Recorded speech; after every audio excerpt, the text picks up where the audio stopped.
माझ्या यूट्यूबवरील सर्व मित्रांनो, तुम्ही ज्या प्रकारे प्रचंड प्रतिसाद देताय माझ्या यूट्यूब चॅनलला आणि कायद्याबद्दल माहिती जाणून घेताय, त्याबद्दल तुमचा खूप खूप आभारी आहे। आज आपण परत एक नवीन विषय घेऊन आलेलो आहोत। विषयाला सुरुवात करायच्या आधी फक्त एवढी विनंती आहे की मित्रांनो, मला जर वैयक्तिक कारणासाठी फोन करणार असाल तर मोफत सल्ल्याची अपेक्षा करू नका, ते शक्य होणार नाही। बाकी माहिती या व्हिडिओ खाली तुम्हाला दिलेली आहेच, त्याकडे लक्ष द्या। माझा फोन नंबर वगैरे सगळं या व्हिडिओमध्ये दिलेले असतात। आजचा विषय आहे की लवाद म्हणजे बँक आर्बिट्रेशन। आता हे बँकेचे आर्बिट्रेशन जे आहेत म्हणजे नेमकं काय हो, तर तुम्ही जेव्हा बँकेकडनं कर्ज घेता आणि कर्ज घेताना तुम्ही त्यांच्या कर्जाच्या डॉक्युमेंट्सवर सह्या करतात, कागदपत्रांवर, लोन ॲग्रीमेंटवर। मग त्या लोन ॲग्रीमेंट्समध्ये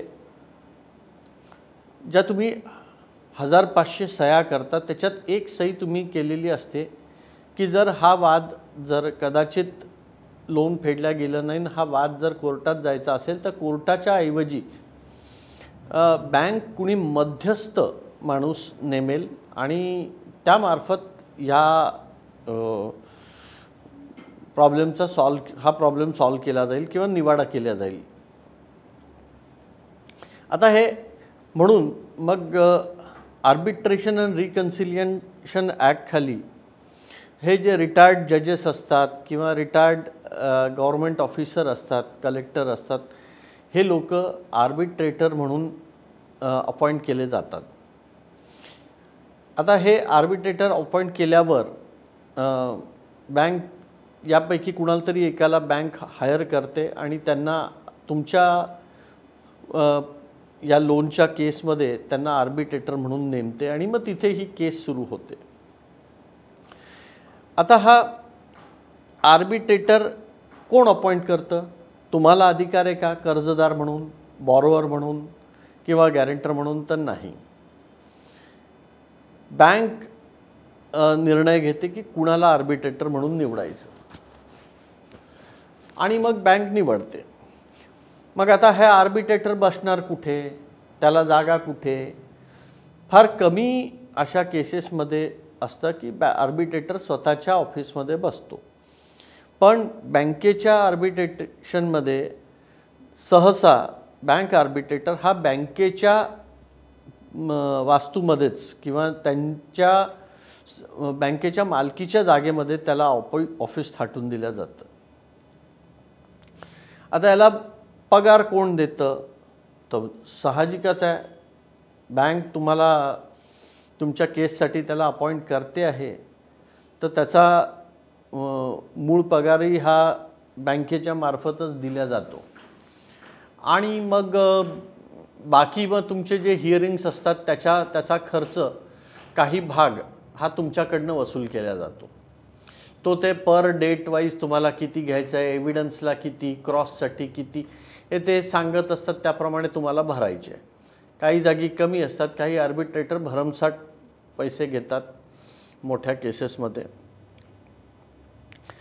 आता हा माणूस जर बँकेसाठीच अपॉइंट केलेला आहे, बँकेने अपॉइंट केलेला आहे आणि बँक त्याला पैसे देते, बँकेच्या जागेत बसतोय, तर मित्रो खरं सांगा, हा तुम्हाला न्याय देईल का?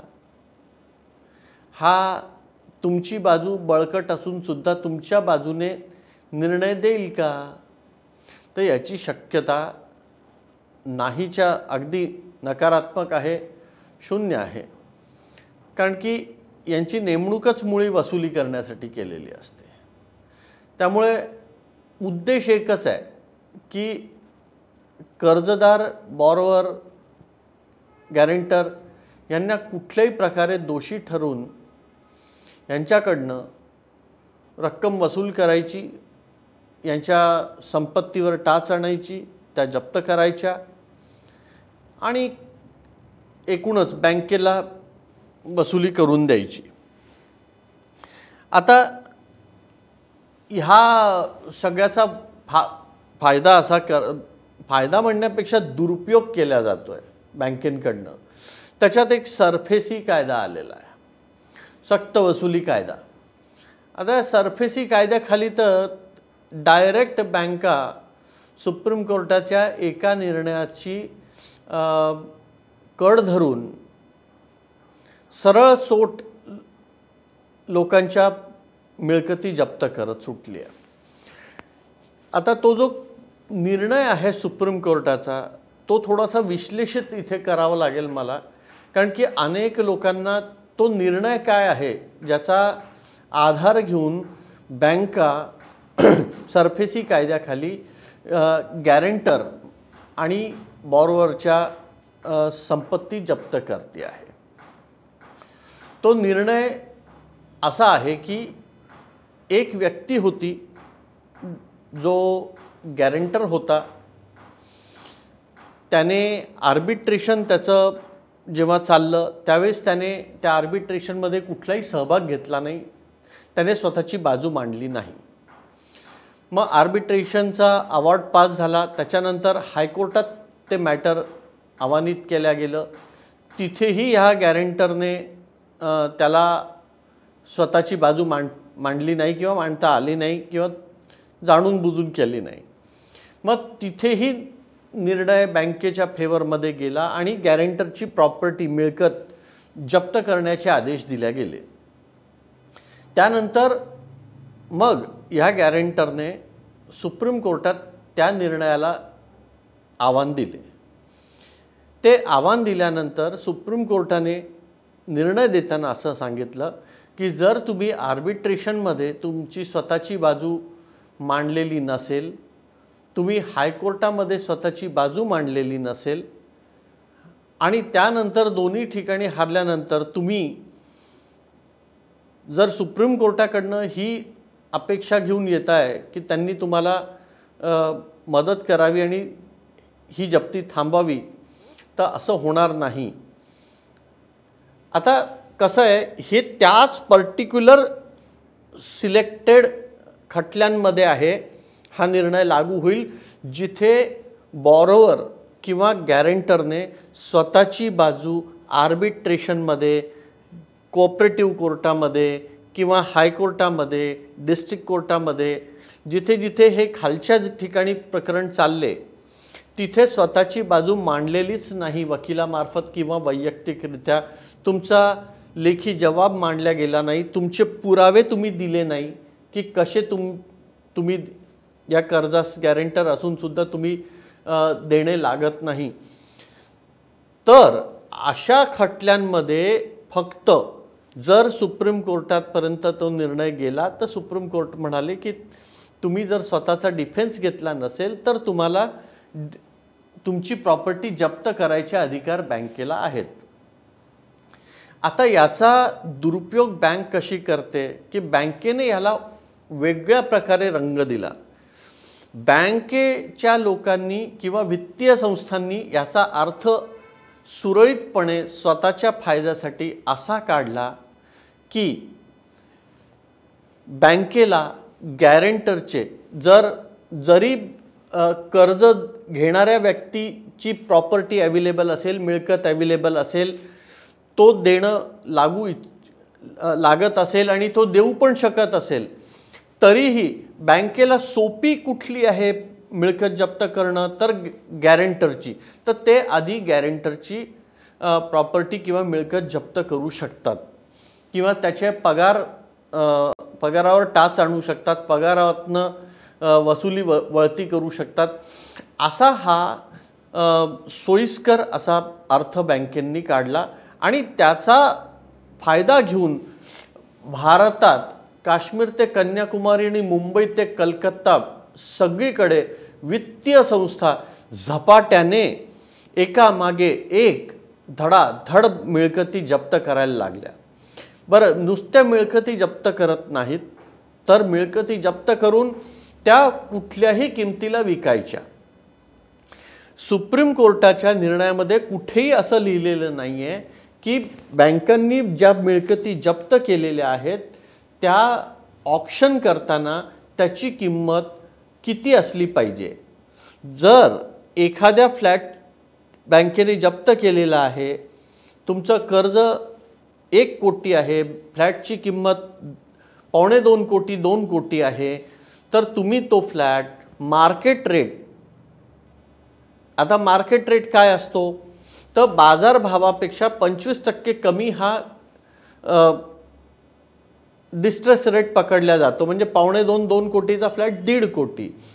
तर बँकेंनी हा फ्लॅट 1.5 कोटीच्या खाली विकू नये आणि तुमचं कर्ज वसूल झाल्यावर उरलेली रक्कम ही त्या मालकाला परत करावी. पण बँकांचे मॅनेजर यांनी एक रॅकेट रचलं. रिकव्हरी ऑफिसर आणि बँक मॅनेजर्स यांनी एक फार मोठं रॅकेट आहे. हे भारतभरात सुरू आहे रॅकेट. आणि ह्यांचे अनेक ब्रोकर आणि अनेक श्रीमंत असे जे इन्व्हेस्टर असतात यांच्याशी यांचे लागेबांधे आहेत. आणि या लागेबांध्यातनं हे आधीच ठरवलेलं असतं की आम्ही ही 2 कोटीची प्रॉपर्टी आम्ही 60 लाखात 65 लाखातच विकू. तुम्ही याच्यासाठी बीड करायचं. हे बीड करून आम्ही तुम्हाला ही 2 कोटीची प्रॉपर्टी 70 लाखात देऊ. आणि याची मार्केट व्हॅल्यू जी 1.5 कोटी आहे त्याच्यातले वरची जी अर्धी रक्कम आहे 71 लाख रुपये एक्स्ट्रा रक्कम जी उरते, अर्धी तुम्ही ठेवा, अर्धी आम्ही ठेवतो. असं हा सगळा घोळ सुरू आहे. माझा सरळ आरोप बँकेच्या रिकव्हरी ऑफिसर्सवर आहेत. कारण की ह्या लोकांचे लागेबांधे 100% रिअल इस्टेट ब्रोकर आणि गुंतवणूकदारांची आहेत. आणि अशा प्रकारे अनेक प्रॉपर्ट्या लाटल्या गेलेल्या आहेत. आत्ता मागच्या आठवड्याची गोष्ट आहे. मला एक फोन आला यूट्यूबवरनं व्हिडिओ बघूनच की त्याच्यात त्याने सांगितलं की तो एका त्याच्या मित्राला 35 लाखाच्या रकमेसाठी गॅरेंटर होता. त्या बॉरोवरने कर्जदाराने 35 लाख रुपये भरले नाही म्हणून त्यांच्या गावातल्या एका वित्तीय संस्थेने, कोऑपरेटिव्ह बँकने याच कायद्याचा दुरुपयोग करून त्या बँक मॅनेजरने याची 90 लाख रुपयाची शेती जप्त केली आणि ती 35 लाखात विकली. आणि 35 लाखात विकूनही वर काहीतरी अमाऊंट शिल्लक होती म्हणून ते अजून दुसऱ्या गॅरेंटरला आणि बॉरोवरला परत त्रास देत होते. बरं, सरफेसी कायद्याखाली मला असं वाचण्यात आलं आहे की शेती जी मिळकत असते, ॲग्रिकल्चर लँड्स, या जप्त करून ऑक्शन करता येत नाहीत, पण बँका तेही करतायत. तुम्ही जर इंडियन एक्सप्रेस किंवा टाइम्स ऑफ इंडिया अशी जर वृत्तपत्र जर बघितले तर त्यांच्यातली मधली कमीत कमी 3 ते 4 पानं नुसती ऑक्शन सेल्स आणि सरफेसीखाली जप्ती आणि ऑक्शन, जप्ती आणि ऑक्शन, आणि एकही मिळकत 1 कोटीच्या वरची नसते. सगळ्या छोट्या छोट्या गरीब लोकांच्या, मिडल क्लास लोकांच्या मिळकती हे लोक जप्त करतात, त्यांना धमकवतात, हडपतात आणि त्या स्वस्तात विकून तरी त्यांना छळत असतात. अरे, एकदा तुम्ही मिळकत जर जप्त केली एखाद्याची गॅरेंटरची, त्यानंतर त्याची लायबिलिटी संपते. हे बँकेच्या लोकांना माहीत असून सुद्धा ते त्या बॉरोवरला आणि त्या गॅरेंटरला खूप जास्ती मानसिक त्रास देत असतात. त्याच्यातनं अनेक लोक आत्महत्या करतात, अनेक लोक रस्त्यावर येतात. अनेक लोक जे गॅरेंटर आहेत त्यांचं एकच राहतं घर असतं, त्यावेळेस यांना दयामाया येत नाही. एकीकडे सरकार म्हणतं की आम्ही तुम्हाला घर बांधून देऊ, पंतप्रधान योजना तयार होते, आणि दुसरीकडे हे असल्या कायद्याचा दुरुपयोग करून बँका आणि वित्तीय संस्था अगदी गोरगरीब लोकांच्या मिळकती हडप करणं सुरू आहे. आता मला एक कळत नाही याच्यात की नेमकं साधायचं काय आहे याच्यातनं. ट्रॅक्टर जप्त, सोनं जप्त, मिळकती जप्त, हे कसं चालणार आहे? आणि कायदा असा नाही आहे जसा हे लोक दाखवत आहेत. कायदा फार सुरळीत आहे, पण काय आहे, लोकांमध्ये भीती एवढी आहे की त्या भीतीमुळे लोकांना त्या जप्तीची नोटीस येते, लगेच पोलीस येतात, लगेच तलाठी तहसीलदार येतो, लगेच फौज फाटा येतो, त्याच्यावर इतकं प्रेशराईज करतात की त्याचं सामान घरातनं बाहेर काढून फेकल्या जातं आणि त्या फ्लॅटला किंवा मिळकतीला सील लावण्यात येतं. बरं, ही सुविधा फक्त आधी फक्त नॅशनलाइज बँकेला होती, मग याची सुविधा दिल्या गेली मल्टी स्टेट कोऑपरेटिव्ह बँकेंना. आता तर काय झालेलं आहे की मल्टी स्टेट कोऑपरेटिव्ह बँकेचं जिथे नोंदणी करायची असते ते दिल्लीत कार्यालय आहे. तर हे छोटे छोटे पतपेढ्यावाले, हे जे छोट्या छोट्या कोऑपरेटिव्ह बँका, छोट्या छोट्या प्रायव्हेट बँका, ह्या सगळ्यांनी काय केलेलं आहे, नावापुरतं फक्त टेक्निकली ऑन पेपर 2 वेगळ्या स्टेटमध्ये त्यांची एक बोगस संस्था ब्रँच ओपन करतात आणि त्या ब्रँचचा पत्ता देऊन स्वतःला मल्टी स्टेटमध्ये रजिस्टर करून घेतात. आणि ही दिल्लीतली जी मल्टी स्टेटची संस्था आहे, ही कुठली कदाचित चौकशी न करता यांना तसं सर्टिफिकेट देऊन टाकते. आणि एकदा हे सर्टिफिकेट दिलं की हे सरफेसी कायद्याचा दुरुपयोग करायला मोकळे. बरं, आता आपण DRT कोर्ट, तर DRT कोर्टाची स्थापना का केली, तर फक्त वसुली करायला, सक्त वसुली न्यायालय. आता इथे जे न्यायाधीश जे बसतात, ट्रायब्युनलच्या अध्यक्ष जे बसतात किंवा तिथे न्याय द्यायला जे बसतात, ते कोण आहेत, तर ते परत रिटायर्ड जजेस किंवा रिटायर्ड IAS ऑफिसर्स बसतात. यांचा पगार कुठून येतो, तर परत हे बँका आणि वित्तीय संस्था यांचं जे लोन रिकव्हरी होतं त्याच्यातनंच ह्या बँकांना यांचे पगारासाठीचे, ते ऑफिसचे, त्या कार्यालयाचे हे सगळे खर्च त्यांच्याकडनं वसूल केल्या जातात. बरं, याच्यात तुम्ही जर स्टे मागायला गेला DRTमध्ये, तर DRTमध्ये स्टे मागताना तो जज तुम्हाला तुमची परिस्थिती आहे का नाही, तुम्ही खरोखर देणं लागता की नाही, तुमचा जप्ती करायची बँकेला अधिकार आहेत का नाही, तुमची मिळकत, हे न बघता सरसकट डोळे बंद करून एक ऑर्डर सोडतो की 20%, 25%, 50% रक्कम आधी जमा करा, त्यानंतर आम्ही तुम्हाला काही काळाकरता रिलीफ देऊ, काही काळाकरता तुम्हाला समजून घेऊ आणि मग आपण केस चालवायला सुरुवात करू. त्याच्यात मग सिद्ध करत बसा तुम्ही की तुम्ही देणं लागता की नाही. तोपर्यंत तुमची ही 25 ते 50% रक्कम गेलेली असते. एकूणच हे जे बँक आर्बिट्रेशन, DRT, सरफेसी कायदा, हे सगळं एकूणच गरीब लोकांना लुटायला सगळ्यांना तयार केलेलं आहे. ओके, कर्ज वसुली व्हायला पाहिजे, पण तुम्ही करोडपती उद्योजक जे आहेत ते अब्जोंनी कर्ज घेतात, त्यांचे कर्ज बुडीत असतात, त्यांना वेळेवर कर्ज जात नाही. एकही न्यूजपेपरमध्ये आलेली ऑक्शनची जाहिरात मोठ्या उद्योजकाची नसते. ती एकतर स्मॉल स्केल युनिटवाल्याची असते किंवा गरीब एखादा जो बिझनेस जो करणार आहे त्याची असते, किंवा होम लोनवाल्यांची असते, शेतकऱ्यांची असते, ट्रॅक्टर घेणाऱ्यांची असते, गाडी घेणाऱ्यांची असते, सोनं तारण कर्ज घेणाऱ्यांची असते. म्हणजे स्मॉल लोन्स बिलो 50 lakhsचे सगळ्यात जास्ती केसेस आहेत. 52 lakh to 1 crore बाकीच्या केसेस आहेत. तुम्हाला 1.5-2 कोटीच्या वरच्या 5 कोटीच्या केसेस खूप कमी मिळतील याच्यात. एकूणच मला एक कळत नाही की शेवटी तुम्हाला सरकारने याच्याकडे लक्ष दिलं पाहिजे, ह्या कायद्यांमध्ये वेळोवेळी बदल आणले पाहिजेत.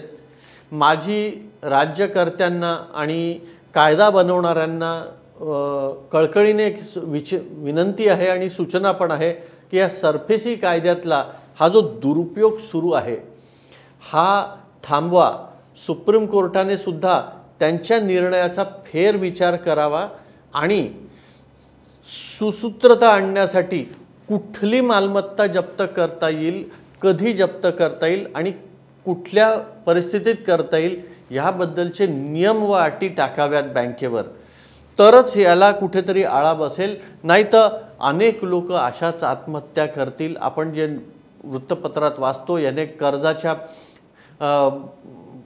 कर्जाला खूप कर्ज झालं म्हणून त्याच्यावर काय मार्ग, तर शेतकऱ्यांनी आत्महत्या केली, काय तर मिडल क्लास माणसाने आत्महत्या केली, काय तर व्यावसायिकांनी आत्महत्या. ह्या आत्महत्या नाहीत, ह्या वित्तीय संस्थांनी केलेल्या हत्या आहेत. हे मर्डरच्या केसेस या बँकेच्या रिकव्हरी ऑफिसरवर आणि बँकेंवर चालवल्या पाहिजेत. तुम्ही जर अशा परिस्थितीत जर कशात अडकला असाल तर नक्कीच मला संपर्क करा. आणि लढायचं असेल, रडू नका, रडायचं नाही, लढायचं. तुम्ही लढायचं असेल तर नक्कीच संपर्क करा. आपण तुमची केस, तुमचे खटले बँकेच्या विरोधात मजबूतीने चालवायचा प्रयत्न करू. महाराष्ट्रभरातनं आपण वकिलांची फौज उभी करतो आणि तुमच्यासाठी लोकांना ह्या सगळ्या अन्यायाच्या विरुद्ध भांडायला आपण सक्षमपणे उभं राहू. नमस्कार.